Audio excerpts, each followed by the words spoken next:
ফের রাজনৈতিক উত্তেজনায় উত্তপ্ত খানাকুলের কৃষ্ণনগর এলাকায় এক তৃণমূল কর্মীকে বেধড়ক মারধরের অভিযোগ উঠল বিজেপির গ্রাম পঞ্চায়েত সদস্য সহ একাধিক ব্যক্তির বিরুদ্ধে। আক্রান্ত তৃণমূল কর্মীর নাম সন্টু দলুই। জানা গেছে, রবিবার সকালে বাজারে যান তৃণমূল কর্মী সন্টু, আর সেই সময়ই তার উপর চড়াও হয় বিজেপি কর্মী ষষ্ঠী সিং ও অনুপ সিং। এরপরে শুরু হয় বাকবিতণ্ডা, এমনকি তাকে মারধর করা হয় বলেই অভিযোগ করেন পরিবারের লোকজন। আহত অবস্থায় ওই তৃণমূল কর্মীকে প্রথমে খানাকুল গ্রামীণ হাসপাতালে নিয়ে যান, পরে সেখান থেকে তাকে স্থানান্তরিত করা হয় আরামবাগ মেডিকেল কলেজ ও হাসপাতালে। বর্তমানে তিনি চিকিৎসাধীন রয়েছেন। তৃণমূলের অভিযোগ, রামমোহন ১ নম্বর গ্রাম পঞ্চায়েতের বিজেপি সদস্য অনুপ সিং ও তার ঘনিষ্ঠ কয়েকজন কর্মী তাকে মারধর করেন। কিছুদিন আগে তৃণমূল কর্মী একটি তৃণমূল প্রতিবাদ সভায় যোগ দেন, সেই কারণেই তার উপর চড়াও হয় ওই বিজেপি কর্মীরা।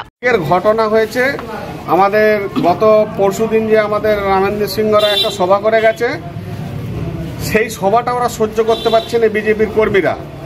অনুপ সিং, ষষ্ঠী মাঝি এবং তার দলবল, আমাদের তৃণমূল কংগ্রেস বাড়ির ছেলেরা, এই যে এনার ছেলে বাজার করতে আসছিল বাড়ির জন্য, সবজি বা মাছ টাছ কিনতে আসছিল, পাঁচুইখানার মোড়ে ধরে তাদেরকে বেধড়ক মারধর করা হয়েছে।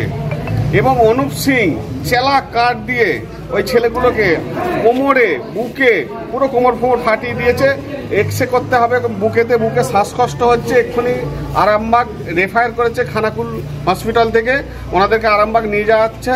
আমাদের নেতাদেরকে আমরা জানিয়েছি, ওনারা যা আইনত ব্যবস্থা নেয়ার ওনারা নেবে বলেছেন। আর আমরা দেখছি যাতে বিজেপির ওই দুষ্কৃতীরা যাতে শাস্তি পায় তার ব্যবস্থা করার জন্য আইনতভাবে আমরা ব্যবস্থা নেওয়ার চেষ্টা করছি। যদিও বিজেপির বিরুদ্ধে ওঠা অভিযোগ অস্বীকার করেছে বিজেপি নেতৃত্ব। নিউজ আজ বাংলা, খানাকুল। তোর ছোঁয়ায় বদলে যায় মন, যতন করে সাজাবো আজ সুখী গৃহকোণ।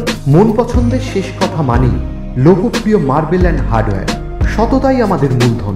Marble, tiles, bath fitting, submersible, নল ফিটিংস, এখানে পাবেন সমস্ত পরিষেবা। আমাদের ঠিকানা ঘোষপুর, রামপ্রসাদ, হুগলি।